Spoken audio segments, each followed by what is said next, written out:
السلام عليكم.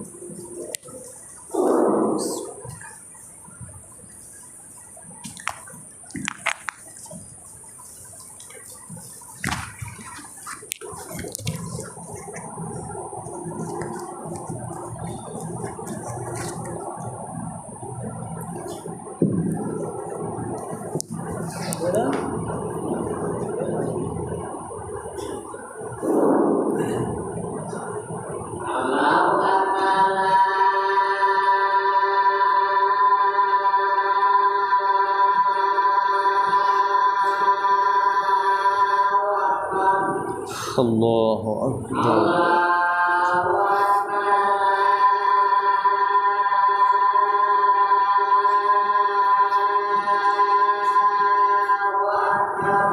الله أكبر.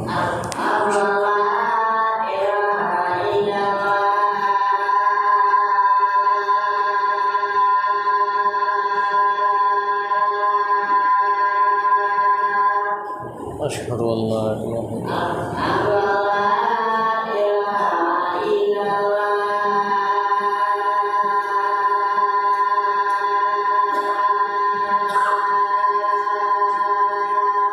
أشهد أن لا إله إلا الله.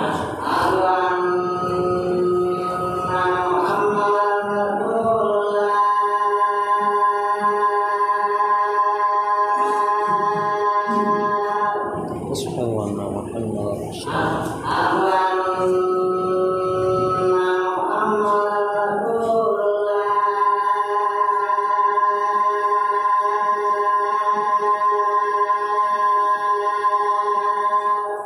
أشهد أن محمدا رسول الله.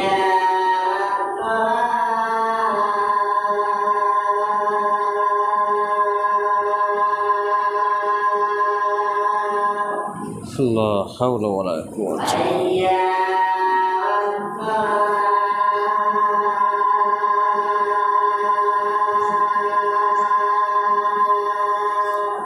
لا حول ولا قوة.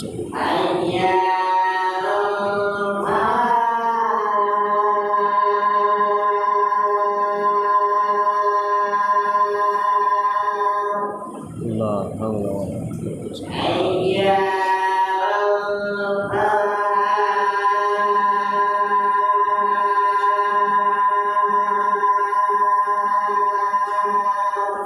لا حول ولا قوة.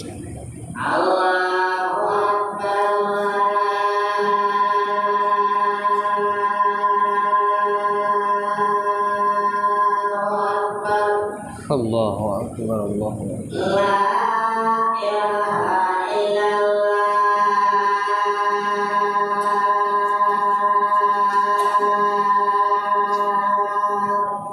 لا إله إلا الله. اللهم صل وعلى آل إبراهيم إنك حميد مجيد. اللهم بارك على محمد وعلى آل محمد كما باركت على إبراهيم وعلى آل إبراهيم.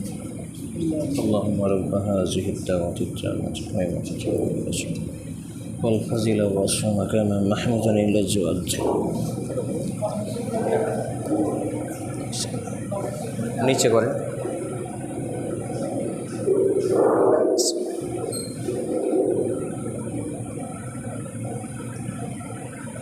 আসসালামু আলাইকুম ওয়া রাহমাতুল্লাহি ওয়া বারাকাতুহু। ইন্নাল হামদালিল্লাহ নাহমাদুহু ওয়া নাস্তাঈনুহু ওয়া নাস্তাগফিরুহু ونعوذ بالله من شرور أنفسنا ومن سيئات أعمالنا. من يهده الله فلا مضل له ومن يضلل فلا هادي له. ونشهد أن لا إله إلا الله وحده لا شريك له. ونشهد أن محمدا عبده ورسوله. يا أيها الذين آمنوا اتقوا الله حق تقاته ولا تموتن إلا وأنتم مسلمون يا أيها الناس اتقوا ربكم الذي خلقكم من نفس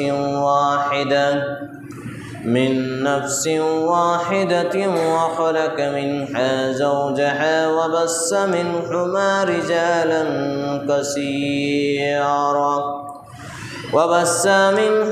رجالا كثيرا ونساء واتقوا الله الذي تساءلون به والأرحام إن الله كان عليكم رقيبا يا أيها الذين آمنوا اتقوا الله وقولوا قولا سديدا يصلح لكم آمالكم ويغفر لكم ذنوبكم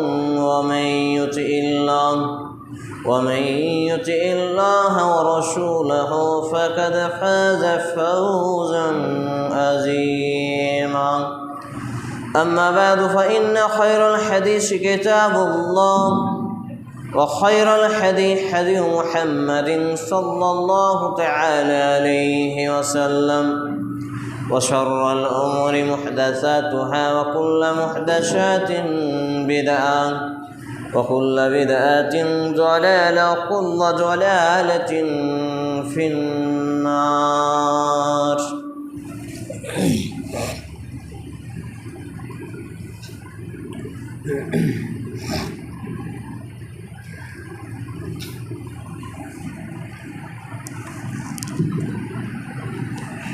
الحمد لله رب العالمين والصلاة والسلام على رسوله الكريم وعلى آله وصحبه أجمعين أما بعد قال الله تعالى في كلامه المجيد والفرقان الحميد أعوذ بالله السميع العليم من الشيطان الرجيم بسم الله الرحمن الرحيم اقرأ باسم ربك الذي خلق الإنسان من علق اقرأ ربك الأكرم الذي علم بالقلم علم الإنسان ما لم يعلم عن أنس رضي الله تعالى عنهما قال رسول الله صلى الله تعالى عليه وسلم طلب العلم فريضة على كل مسلم رواه ابن ماجه بسند صحيح رب اشرح لي صدري ويسر لي امري واحلل عقدة من لساني يفقهوا قولي رب يسر ولا تؤشر وتمم بالخير رب زدني علما رب زدني علما رب زدني علما যাবতীয় প্রশংসা গুণগান গুণকীর্তন হামদ সানায় করে আল্লাহ রাব্বুল আলামিনের নিমিত্তে যিনি এক ও একক ওয়াহদাহু লা শারীক খালিক এবং মালিক। যে আল্লাহ রাব্বুল আলামিনের প্রশংসা ধারা শেষ করা অসম্ভব, তারই প্রশংসা করত আন্তরিকতার সাথে পরিচিত এবং উচ্চস্বরে একযোগে একসুরে আমরা পাঠ করি। আসুন আমরা বলি আলহামদুলিল্লাহ।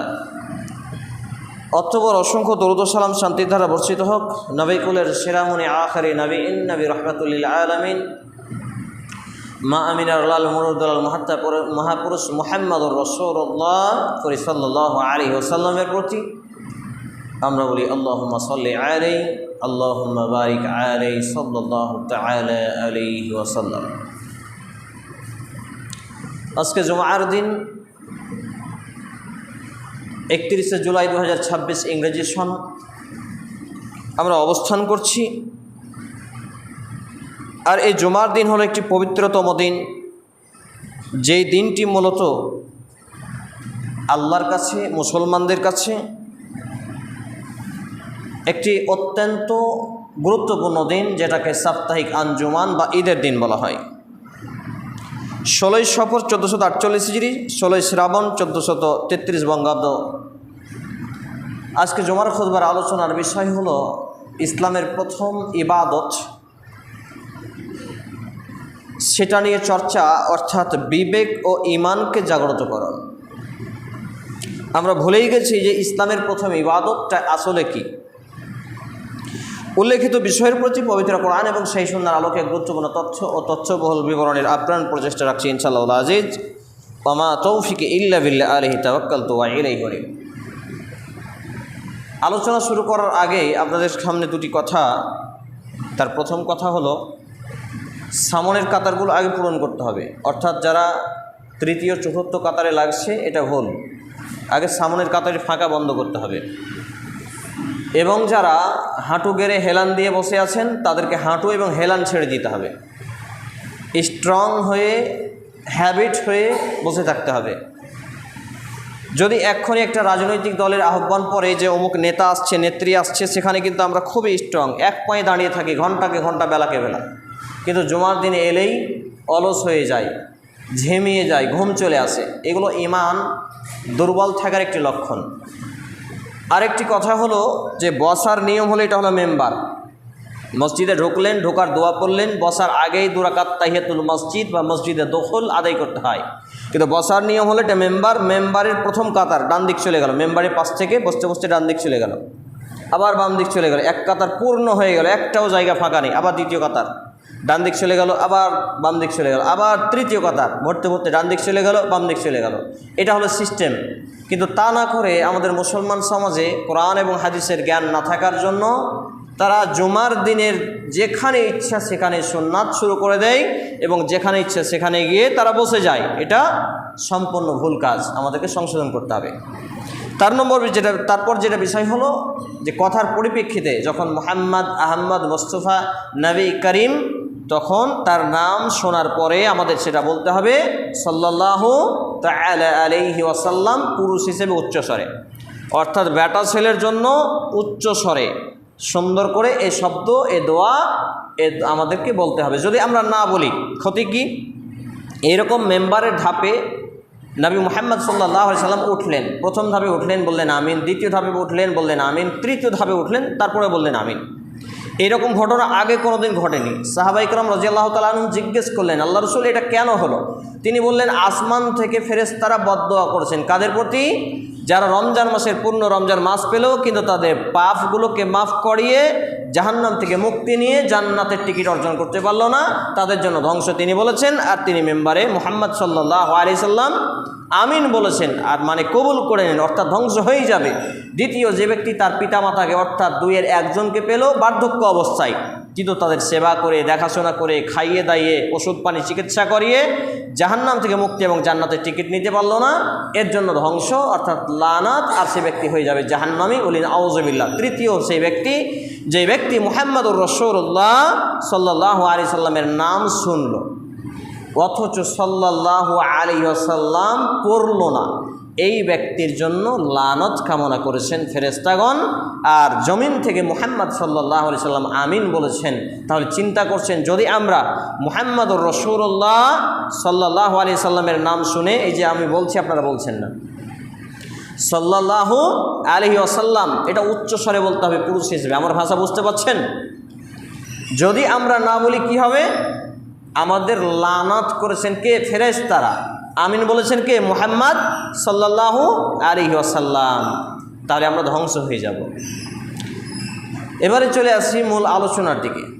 তার আগে যে পয়েন্টটা ছুটে গেছে, যদি এইগুলো পড়ি, না পড়লে তো ক্ষতি, কিন্তু পড়লে লাভ কি? সব থেকে ছোট দরুদ হচ্ছে সাল্লাল্লাহু আলাইহি ওয়াসাল্লাম। যদি এটা একবার পড়ি, 10 বার আল্লাহ তাআলা আমার আপনার প্রতি রহমত করবেন। রহমত বুঝি তো? দয়া করবেন, দয়া। আমার এবং আপনার 10টি গুনাহ খাতাকে আল্লাহ তাআলা মাফ করে দেবেন। আমার এবং আপনার প্রতি আল্লাহ রাব্বুল আলামিন এইগুলো বলার জন্য তিনি নেকি লিখবেন। অর্থাৎ যেমন আলিফ লাম মিম 3টা শব্দ পড়লে যেমন 30 নেকি হয়, তো সাল্লাল্লাহু আলাইহি ওয়াসাল্লামের প্রত্যেকটা হরফ বিনিময়ে 10 করে নেকি আল্লাহ রাব্বুল আলামিন লিখে দেবেন। সুবহানাল্লাহ। তাহলে আমাদের এখান থেকে যেটা শিক্ষা নিতে হবে, এতবার সাল্লাল্লাহু আলাইহি সাল্লাম আমি বলছি, কেউ বলবে, অথচ আপনাকে যে বলতে হবে এটা আপনি বুঝতে পারছেন না। অন্যান্য মসজিদে যখন খুতবা দিই, তো এটা বললেই তারা বুঝে ফেলে, এই জন্য তাদের সাল্লাল্লাহু আলাইহি ওয়াসাল্লামের শব্দটা শোনা যায়, কিন্তু আপনাদের শোনা যায় না। আমার ভাষা হয়তো বুঝতে পারছেন না, চলে আসি আলোচনার দিকে। বিবেক এবং ঈমানকে জাগ্রত করতে হবে। এই যে আপনাদের এখানে একটা মসজিদ তৈরি হয়েছে, হতে পারে 10, 50, 20, 100 ঘর মিলে। তো মসজিদ তৈরি করার মাকসাদ কি? নামাজ পড়া, তাই তো? তো মসজিদ তৈরি করার মাকসাদ নামাজ পড়া। তা আল্লাহ রাব্বুল আলামিন, এই সামনের দিকে এসে বসো, আল্লাহ রাব্বুল আলামিন আমাকে আপনাকে অর্থাৎ মানুষকে সৃষ্টি করেছেন, এর তো মাকসাদ আছে নাকি? এর মাকসাদ আছে। সে মাকসাদটা হলো কি? ওয়ামা খালাকতুল জিন্না ওয়াল ইনসা ইল্লা লিয়াবুদুন, সূরা আয-যারিয়াত 51 নম্বর সূরা 56 নম্বর আয়াত। যে মানুষ আর জিন জাতিকে কেবলমাত্র ইল্লা লিয়াবুদুন, আবদ, গোলামি করা, দাসত্ব করা, বান্দেগি করার জন্য সৃষ্টি করা হয়েছে। কার? ইল্লা লিয়াবুদুন, আল্লাহর। সুবহানাল্লাহ। অর্থাৎ আল্লাহর গোলামির জন্য মানুষকে সৃষ্টি করা হয়েছে। মসজিদ তৈরি করা হলো কেন? নামাজের জন্য। এখন নামাজ যদি আমরা না পড়ি তাহলে এই মসজিদের কোনো মূল্য আছে? বোঝাতে পারছি না। আমরা নামাজই পড়ি না, শুধু শুক্রবার এলাম, তাহলে এই মসজিদের কোনো মূল্য আছে? কোনো মূল্য নেই, কোনো দামই নেই। অথচ হাজার হাজার নয়, লক্ষ লক্ষ মসজিদ মুসলমানের বাচ্চারা টাকা পয়সা খরচ করে তৈরি করে, অথচ বাড়ির পাশে মসজিদ, তার চারি সাইডে মুসলমান বসবাস করে, আর এই মুসলমানদেরকে আজানে আহ্বান করে, ডাক দেয়, হাইয়া আল সাল্লাহ, সালাতের জন্য এসো, হাইয়া আল আল ফালা, সাফল্যর জন্য এসো। অথচ এই মুসলমানের বাচ্চারা আজান শুনেও মসজিদে আসে না। তো আজান শুনেও যারা মসজিদে আসে না, এরা কি মুসলমান? অনেকে বলেন, মৌলভী সাহেব আমরা তো শুক্রবার আসছি, তাহলে তো মুসলমান। না, এটা হতে পারে না। মুসলমান হতে গেলে every day and night 5 times prayer in সালাত, অর্থাৎ দিনে এবং রাতে 5 ওয়াক্ত সালাতের মাধ্যম দিয়ে আপনাকে প্রমাণ করতে হবে যে আপনি মুসলমান। তো ইসলামের প্রথম ইবাদত হলো শিক্ষা, যে বিষয়টা আমি আপনাদের সামনে তুলে ধরব। এত কিছু ঘটছে, এটা কিসের কারণে? শিক্ষা না থাকার কারণে। কোন শিক্ষা? ধর্মীয় শিক্ষা, কোরআন এবং হাদিসের শিক্ষা, ইসলামের শিক্ষা।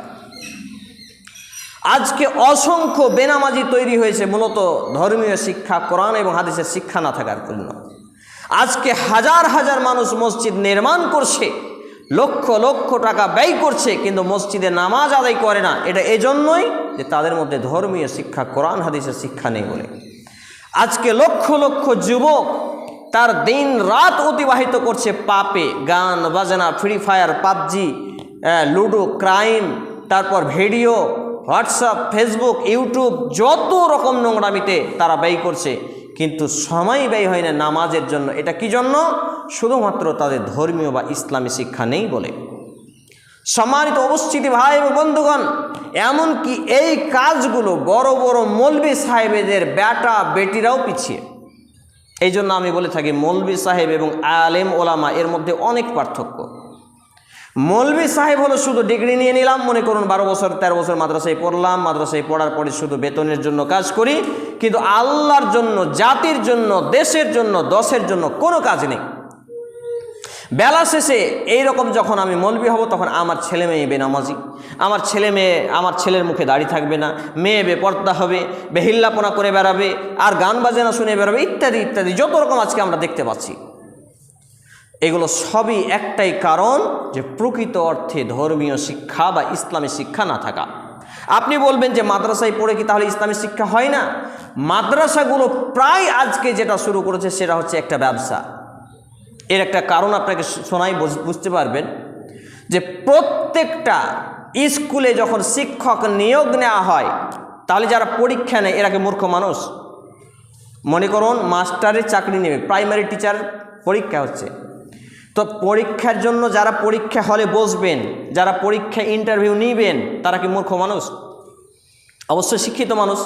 শিক্ষিত মানুষ শিক্ষিত লোকের ইন্টারভিউ নেয়। এমন এক অজ্ঞ মূর্খ ধর্মীয় জ্ঞানহীন জাতি, লক্ষ লক্ষ মাদ্রাসার কমিটি মূর্খ, কিছুই জানে না, আলিফ উচ্চারণটা করতে পারবে না, ওই লোকটা এবার মাদ্রাসার শিক্ষক নিয়োগ করবে। সেখানে ভালো শিক্ষা হবে, আল্লাহর শিক্ষা হবে, রাসূলের আদর্শের শিক্ষা হবে, কোরআন হাদিসের শিক্ষা সেখানে পাওয়া যাবে না। একই রকমভাবে লক্ষ লক্ষ মসজিদ, মসজিদে যারা ইমাম নির্বাচন করছে এরা হচ্ছে এই কোয়ালিটির মূর্খ। কোন দিকে মুখ করে পেশাব পায়খানায় বসতে হয় জানে না, কোন দিকে মুখ করে থুতু ফেলতে হয় জানে না, এবং মসজিদের খাম্বা কটা এটাও চিনে না, মানে 5 ওয়াক্ত নামাজ পড়ে না। এ লোকগুলো প্রায় মসজিদ কমিটি, এরা কি ভালো আলেম, যোগ্য আলেম খুঁজে পাবে? কখনোই নয়। বেলা শেষে এই মেম্বার থেকে, এই মাদ্রাসা থেকে, এই মসজিদ থেকে ভালো অর্থাৎ সঠিক কোরআন এবং হাদিসের শিক্ষা পাওয়া যায় না। সম্মানিত উপস্থিতি ভাই এবং বন্ধুগণ, তাহলে সঠিক কোরআন এবং হাদিস কোথায় পাবেন? কোরআনুল কারীমে, হাদিসের মধ্যে। এই জন্য আপনাকে অধ্যয়ন করতে হবে, পড়তে হবে। আমি এজন্যই বলি যে ইসলামের প্রথম ইবাদত হলো শিক্ষা। আবার এই আয়াত 5টাকে, অর্থাৎ দ্বিতীয় খুতবা পাঠের পরে আমি যে 5টা আয়াত আপনাদের সামনে পাঠ করেছি, এই আয়াত 5টাকে আমার মতো কিছু হুজুর, কিছু খতিব, কিছু মৌলভী সাহেব এরা আবার শুধুমাত্র বলে যে ছেলে মেয়েকে মসজিদে পড়ান, মাদ্রাসায় পড়েন, বাস জান্নাত হয়ে যাবে। এই সম্পূর্ণ ভুল। শুধু ছেলে মেয়েকে মসজিদ মাদ্রাসায় পড়ালেই যদি সব হয়ে যায়, তাহলে দুনিয়ায় চাষবাস, ব্যবসা বাণিজ্য, চাকরি বাকরি, রোজগার, টাকা পয়সা উপার্জন, এগুলো তো প্রয়োজন পড়তো না। তাহলে ইসলাম বাস্তবতা বিরোধী নয়। দিন এবং দুনিয়ার সমন্বয়ে আপনার পার্থিব জীবন পরিচালনা হবে, আর দুনিয়াবী জীবন আপনার হবে আলোকিত এবং শান্তিময়, এবং পরকালীন জীবন হবে মুক্তিময়, অর্থাৎ জাহান্নাম থেকে মুক্তি পেয়ে জান্নাত প্রাপ্তি। এর জন্য আল্লাহ রাব্বুল আলামিন তিনি নাজিল করেছেন the first most topic and subject হিসেবে যে আয়াতে কারিমাটি রিলিজ করেছিলেন সেটা ছিল কি? ইকরা বিসমি রাব্বিকাল্লাযী খলাক। পাঠ করুন, পড়ুন, রিডিং, এডুকেশন, এডুকেটম, এডুকেয়ার ইত্যাদি, অর্থাৎ শিক্ষা যত রকম ভাষা আছে, মুসলমান হিসেবে আপনাকে বাংলা, হিন্দি, উর্দু, আরবি, ফার্সি, তেলেগু, মালায়াম, যত রকম ভাষা আছে সব ভাষা আপনাকে শিখতে হবে। কেন শিখতে হবে? এই ভাষা শিখে আপনি কোরআন পড়বেন, আপনি হাদিস পড়বেন, আপনি ইসলাম জানবেন, আর এইগুলো জানার পরে আপনি মানুষকে বোঝাবেন, অমুসলিমদের বোঝাবেন, অজ্ঞদের বোঝাবেন, জাহেলদের বোঝাবেন, যাদের জ্ঞান নেই তাদেরকে বোঝাবেন। কিন্তু আজকের মুসলমান তো নিজেই জানে না, সে বোঝাবে কাকে? সম্মানিত উপস্থিতি ভাই এবং বন্ধুগণ, আল্লাহ রাব্বুল আলামিন এই আয়াতে কারিমা নাজিল করেছেন কোরআনুল কারীমের 96 নম্বর সূরা, 30তম পারা, পৃষ্ঠা নম্বর 603, আয়াত নম্বর 1 থেকে 5। আল্লাহ রাব্বুল আলামিন এখানে সুন্দরভাবে আমাকে এবং আপনাকে প্রথম যে বিধান দিয়েছেন সেটা হলো শিক্ষা, অর্থাৎ কোরআন এবং হাদিসের জ্ঞান চর্চা করা। কোরআন এবং হাদিসের জ্ঞান চর্চা না করে আমার এবং আপনার কোনো মুক্তি নেই। আর একটু উদাহরণ দিয়ে বুঝতে পারবেন। আমি বাড়ি থেকে বেরিয়েছি, আপনি বাড়ি থেকে বেরিয়েছেন। ইসলাম এমন একটা জীবন বিধান যে প্রত্যেকটা রন্ধে রন্ধে মানবতার কল্যাণকামী, জিন শয়তান থেকে এবং মানুষ শয়তান থেকে, মিনাল জিন্নাতে অন্নাস থেকে হেফাজত করার জন্য। শয়তান আমার এবং আপনার রন্ধে রন্ধে শিরায় শিরায় রক্তের কণিকায় কণিকায় প্রবেশ করে এবং আমরাকে বিভ্রান্ত করে, আল্লাহর পথ থেকে বিচ্যুত করে, ইসলাম থেকে দূরে সরায়। তো বাড়ি থেকে বের হওয়ার সিস্টেম এটি ইসলামে হলো বিসমিল্লাহি তাওয়াক্কালতু আলাল্লাহ লা হাওলা ওয়ালা কুওয়াতা ইল্লা বিল্লাহ, এই দোয়া বলা। কিন্তু এই শিক্ষা কখন, এই দোয়া আমি এবং আপনি কখন পড়তে পারবো? যখন আমার এবং আপনার মধ্যে কোরআন এবং হাদিসের শিক্ষা থাকবে। আমরা যখন বাড়ি থেকে বের হই, আমাদের ছেলেমেয়েরা কি বলে? Bye bye tata, bye bye tata. এইগুলো কোনো আদর্শ হলো? কোনো নীতি কথা হলো? কোনো মুসলমানদের এইগুলো ইমানি চেতনা, দায়িত্ব হলো? এখানে কি ছিল উচিত? যে আমরা দোয়া বলে বাড়ি থেকে বের হব, এতে করে কি হবে? তাওয়াক্কাল আলাল্লাহ, আল্লাহর প্রতি তাওয়াক্কুল থাকলো। এবার আল্লাহর প্রতি যখন আমাদের তাওয়াক্কুল হলো, তাহলে শয়তান আমাদের কোনো ক্ষতি করতে পারবে না। এই দোয়ার বদৌলতে আল্লাহ রাব্বুল আলামিন আমাকে আপনাকে বড় বড় দুর্ঘটনা, অ্যাক্সিডেন্ট, আচমকা মৃত্যু থেকে, বিভিন্ন ধরনের দুর্ঘটনা থেকে এবং মুসিবত থেকে তিনি আমাদেরকে হেফাজত করবেন। কিন্তু আমার আলোচনার বিষয় হলো বিবেক এবং ঈমানকে জাগ্রতকরণ। আমাদের বিবেক যদি আসলেই থাকতো তাহলে আমরা দোয়া বলে বের হতাম, আর আমাদের ঈমান যদি থাকতো তাহলে আমরা অবশ্যই এই দোয়াটা জানতাম এবং পড়তাম। মসজিদে আসলাম, মসজিদে এসে ঢুকলাম, ডান পাটা আগে রাখতে হয়, কিন্তু আমি হরমর করে মসজিদে ঢুকে গেলাম। এটা কোনো সিস্টেম হলো? কোনো সিস্টেম নেই। আপনি নিজ বাড়িতেও হরমর করে ঢুকতে পারেন না যতক্ষণ না আপনি সালাম না দেন। এটা ইসলামের আদর্শ। আজকে কটা পরিবারগুলো এমন আছে? তাহলে ঈমান আর বিবেকটা আমাদের কোথায়? জীবিত আছে নাকি মারা গেছে? একটু কল্পনা করুন সম্মানিত উপস্থিতি ভাই এবং বন্ধুগণ। এবার ডান পাটা মসজিদে রেখে যে দোয়াটা পড়তে হয়, এই দোয়াটা আমার মতো যারা খুতবা দেয়, যারা বক্তব্য দেয়, এরাই অধিকাংশ জানে না। শুধু বলে দেই আল্লাহ মাফতালি আবু আবু রহমাতিক, বাস এইটুকু দোয়া তো নয়। সম্পূর্ণ দোয়াটা কি? আসসালাতু ওয়াসসালামু আলা রাসূলিল্লাহ আল্লাহুম্মা ইফতাহলি আবু আবু রহমাতিক, অর্থাৎ সালাত ও সালাম রাসূল সাল্লাল্লাহু আলাইহি সাল্লামের উপরে পেশ করে পাঠ করার পরেই মূলত আপনি এই দোয়া পাঠ করবেন। এটা ছিল ইসলামের বিধান। কিন্তু মসজিদে ঢোকার দোয়াটাও আমরা জানি না। এই তো আমাদের ঈমান, এই তো আমাদের বিবেক। আবার চলে যান, এবার মসজিদে ঢুকেই মনে করুন খুতবা চলছে, আজান হচ্ছে বা আজান হবে, এই মুহূর্তে ঢুকলেন, আপনি কী করবেন? অনেকে দেখতে পায় আজান শুরু হলো, আপনি বসে গেলেন, তারপর উঠে 2 রাকাত পড়লেন। এটার বিধান নয়। বিধান কি? মসজিদে ঢুকেই বসার আগে মসজিদে দখল দাখিলা তাহিয়াতুল মসজিদ আপনাকে 2 রাকাত মাস্ট পড়তে হবে। যতক্ষণ আপনি এই 2 রাকাত না পড়ছেন ততক্ষণ আপনি দাঁড়িয়েই থাকবেন, আজান হোক আর কিছু হোক। যদি আজান হয় আপনি দাঁড়িয়ে দাঁড়িয়ে আজানে উত্তর দেন, কিন্তু বসতে পাবেন না। আগে 2 রাকাত আপনাকে পড়তে হবে, এটা মসজিদের হক, এটা অবশ্যই। হাঁটু গেড়ে আছেন, হাঁটু ছেড়ে দেন, হাঁটু ছেড়ে দেন, আপনারা হাঁটু ছেড়ে দেন। যদি অসুস্থ থাকেন তাহলে হাঁটু গাড়া যাবে। সম্মানিত উপস্থিতি ভাই এবং বন্ধুগণ, তাহলে আমাদের বিবেক এবং ঈমান কতটা দুর্বল আছে। সামনের কাতারগুলো ফাঁকা পূরণ করেন, এভাবে বসার সিস্টেম নেই, সামনের কাতারে ফাঁকা পূরণ করেন। সম্মানিত উপস্থিতি ভাই এবং বন্ধুগণ, তাহলে আল্লাহ রাব্বুল আলামিন সূরা আল আলাক 96 নম্বর সূরা 603 পৃষ্ঠা আয়াত নম্বর 1 থেকে 5 পর্যন্ত আয়াত নাজিল করে আল্লাহ রাব্বুল আলামিন 30তম পারায় এটি জানিয়েছেন যে ইসলামের প্রথম ইবাদত হলো কোরআন এবং হাদিসের বেসিক ইলম অর্জন করা। দেখুন, দিন এবং দুনিয়া কোনো ক্ষেত্রেই যদি আপনি জ্ঞান অর্জন না করেন, যদি না জানকারি থাকে, তাহলে আপনার কোনো কাজের মূল্যায়ন নেই। এই যে আমি খুতবা দিচ্ছি, এটা কিসের বলে? জানার বলে। জেনেছি তারপর তো বলতে পারছি, পড়েছি তারপর তো বলতে পারছি। তারপর আরেকটা বিধান বলে, এই যে যারা মসজিদগুলো নির্মাণ করেছে, রাজমিস্ত্রি, তো রাজমিস্ত্রি কিসের জন্য এই কাজ করতে পেরেছে? জেনেছে বলে, শিখেছে বলে। তাহলে শিক্ষা এবং জানা দুটোই জরুরি, দুনিয়ার ক্ষেত্রে এবং ধর্মের ক্ষেত্রে। আমার কথা বুঝতে পারছেন? অর্থাৎ ইসলামকে যদি আপনি না জানেন, মানতে পারবেন? অজু করার পদ্ধতি, অজু কিভাবে করব আগে জানতে হবে না? নামাজ পড়ার পদ্ধতি, আগে কিভাবে নামাজ পড়তে হবে জানতে হবে না? তাহলে প্রত্যেকটা সিস্টেম বাই সিস্টেম আগে জানা। এই জন্য ইসলামে নামাজ, রোজা, হজ, যাকাত, দান, সাদকা, মসজিদ, মাদ্রাসা সব কিছুর আগে যেটা বলা হয়েছে সেটা হচ্ছে শিক্ষা, এডুকেশন, এডুকাটম, এডুকেয়ার, এডুকেটিভ, শিক্ষা ইত্যাদি। অর্থাৎ যে কোনো ভাষায় আপনাকে শিখতে হবে, এবং কোরআন আর হাদিসের যেটা মৌলিক ভাষা আরবি ভাষা, এটাও অবশ্যই শিখতে হবে। আপনার বয়স হোক 0 কিংবা বুড়ো, কোনো আপনাকে চান্স দেওয়া হয়নি, নো চান্স।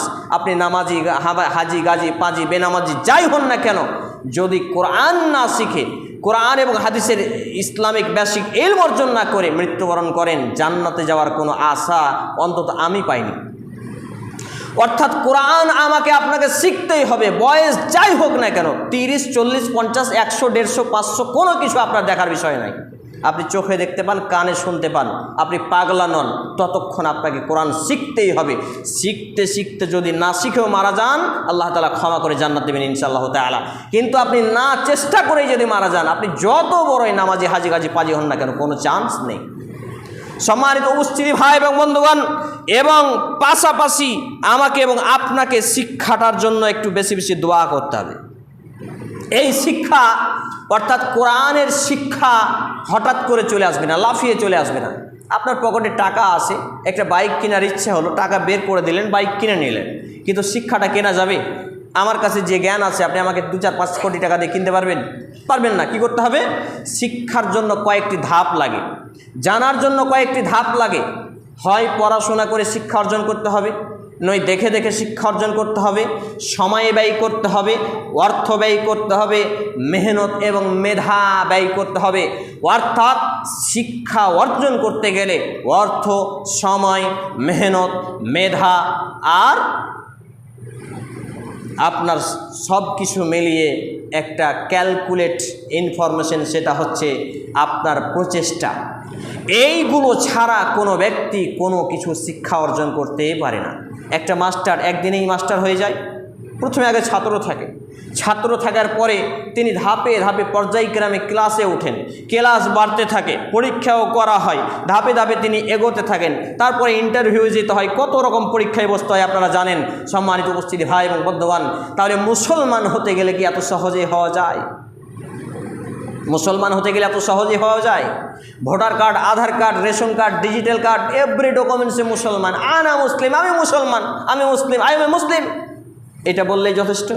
এটা হতে পারে হিন্দু সরকারের কাছে, হতে পারে রাষ্ট্রের কাছে, হতে পারে দেশের কাছে, হতে পারে বিশ্বের কাছে, কিন্তু ইসলামের কাছে, কোরআন এবং হাদিসের কাছে আমি এবং আপনি মুসলমান নয় ততক্ষণ পর্যন্ত, যতক্ষণ পর্যন্ত কোরআন এবং হাদিসের বেসিক ইলম জ্ঞান অর্জন না করেছি, ততক্ষণ পর্যন্ত, যতক্ষণ পর্যন্ত আমি এবং আপনি ঈমান না এনেছি, ততক্ষণ পর্যন্ত, যতক্ষণ পর্যন্ত আমি এবং আপনি 5 ওয়াক্ত সালাত নামাজ না কায়েম করেছি। সম্মানিত উপস্থিতি ভাই এবং বন্ধুগণ, যে দোয়াটা আমাকে এবং আপনাকে বেশি বেশি করতে হবে, এই দোয়াটা আল্লাহ তাআলা শিখিয়ে দিয়েছেন কোরআনুল কারীমে, সূরা তাহা। এটি কোরআনুল কারীমের 20তম সূরা 16তম পারা, পৃষ্ঠা নম্বর 420, আয়াত নম্বর 114। আল্লাহ তাআলা বলছেন যে যখনই তোমার প্রয়োজন হবে তখন তুমি আমার কাছে চাইবে কি? রব্বে জিদনি ইলমা, রব্বে জিদনি ইলমা, রব্বে জিদনি ইলমা, অর্থাৎ হে আল্লাহ তাআলা আপনি আমার পবিত্র জ্ঞানকে বাড়িয়ে দিন। এই জ্ঞান বৃদ্ধির জন্য কার কাছে দোয়া করতে হবে? আল্লাহ রাব্বুল আলামিনের কাছে।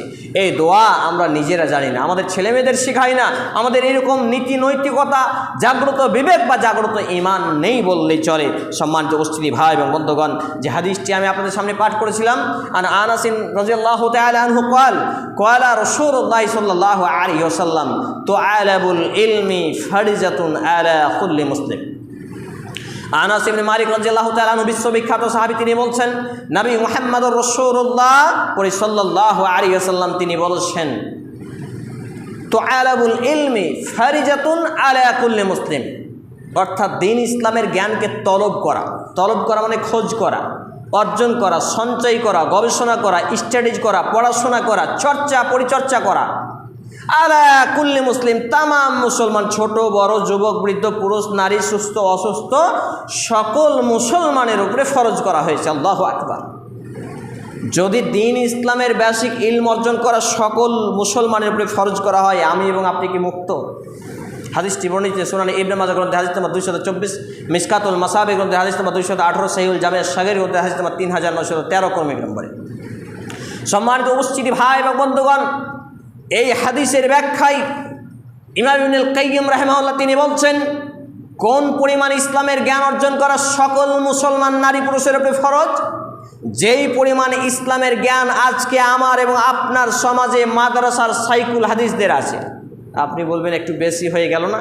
এটা আমার কথা নয়, আজ থেকে 1000 বছর আগে মৃত্যুবরণ করেছেন আলেম ইমাম ইবনুল কাইয়্যিম আল জাওজি রাহিমাহুল্লাহ।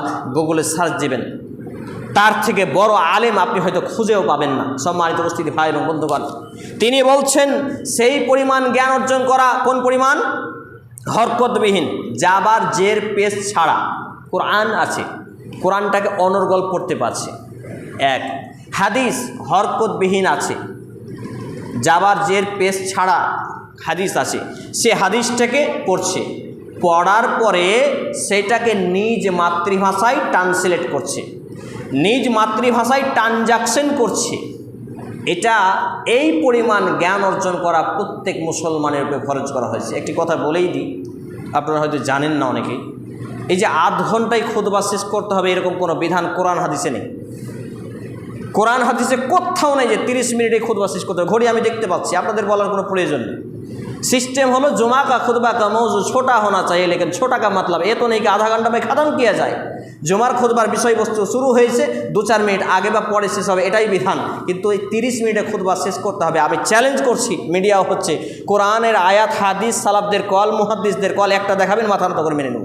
440টা মসজিদ হলো আপনাদের মসজিদে খুতবা দেয়, কেউ প্রমাণ করতে পারেনি। বিষয়টা শেষ করব, তারপর খুতবা গুটিয়ে দেবো ইনশাআল্লাহ। সম্মানিত উপস্থিতি ভাই এবং বন্ধুগণ, তাহলে বলছিলাম যে ওই পরিমাণ কোরআন এবং হাদিসের জ্ঞান অর্জন করা ফরজ যেই পরিমাণ আজকে আমার এবং আপনার মাদ্রাসার সাইকুল হাদিসদের রয়েছে, এই পরিমাণ জ্ঞান অর্জন প্রত্যেক মুসলমান নারী পুরুষের উপরে ফরজ। তো আমাদের মুসলমান দাবি করে যদি আমরা কোরআনই পড়তে না জানি, নামাজই না পড়ি, তাহলে আমাদের বিবেক আর ইমানটাকে আছে বুঝতে পারছেন? যদি থাকে তাহলে অনেক ছেলেরা বলে, যুবক ভাইরা বলে, মৌলভী সাহেব আমি নামাজ পড়ি না কিন্তু আমার ইমানটা খুব ভালো গো। আসলে এগুলো বেঈমান শয়তানের কথা, শয়তান ডেলিভারি করে, মুফতি শয়তান, সে এইগুলো ফতোয়া দেয়। আর এই ইয়াং জেনারেশনের ভাইগুলো সেইগুলো নেই। শুনে রাখুন, কোনো বেনামাজির ইমান থাকে না যতক্ষণ না সে 5 ওয়াক্ত নামাজি না হয়। আলোচনা একেবারে শেষ। অনুরোধ থাকবে যে বাচ্চা ছেলেগুলোর জন্য তো কোরআন শিক্ষার ব্যবস্থা করতেই হবে, বয়স্ক ইয়াং জেনারেশনের জন্য কোরআন শিক্ষার ব্যবস্থা করতে হবে। প্রয়োজনে 10,000, 15,000, 20,000 টাকা চাঁদা তুলে হলেও ইমাম রাখতে হবে, দিয়ে বলতে আমাদের কোরআন শিখান, কোনো মুক্তি নেই। নইলে আমি আর আপনি যেদিন মারা যাব কবরে গিয়ে সেদিনই খবর হবে যে কি অবস্থা হতে পারে।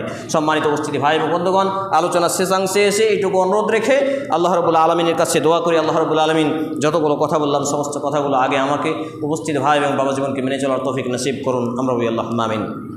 হে আল্লাহ তাআলা, আমরা যারা অসুস্থ আমাদেরকে পূর্ণ শেফায়ে কামিল আজিলা দিন। আমরা বলি আল্লাহুম্মা আমিন।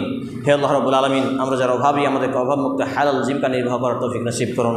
আমরা বলি আল্লাহুম্মা আমিন। হে আল্লাহ তাআলা, আমাদের যারা মুসলমান হয়ে মৃত্যুবরণ করেছে প্রত্যেকের বাপ মা ভাই বোন আত্মীয় স্বজন যে বা যারাই, বিশেষ করে আমার নানা ও নানি, আব্বা ও আম্মা রাহিমাহুল্লাহ তাআলা, এ আল্লাহ তাআলা জানি না তার অন্ধকার কবরে কীভাবে আছেন, তাদের কবরে শান্তির বিছানা বিছিয়ে দিন, তাদেরকে জান্নাতুল ফিরদাউস দান করুন। আমরা বলি আল্লাহুম্মা আমিন। এ দাবি, এ দোয়া, এ দরখাস্ত মহান আল্লাহ সুবহানাহু ওয়া তাআলার সামনে রেখে আমরা আমাদের জুমার খুতবা আলোচনা এখানে দিতে যাচ্ছি। আল্লাহুম্মা সাল্লি আলা মুহাম্মাদিন ওয়া আলা আলি মুহাম্মাদ কামা সাল্লাইতা আলা ইব্রাহিম ওয়া আলা আলি ইব্রাহিম ইন্নাকা হামিদুম মাজিদ। আল্লাহুম্মা বারিক আলা মুহাম্মাদিন ওয়া আলা আলি মুহাম্মাদ كما باركت على إبراهيم وعلى آل إبراهيم إنك حميد مجيد. سبحان ربك رب العزة عما يصفون وسلام على المرسلين وآخر دعوانا الحمد لله رب العالمين. السلام عليكم. পড়ে চেনে দিয়ে দেন, তো স্ট্যান্ডে চেনে দিয়ে দেন, চেনে দিয়ে দেন,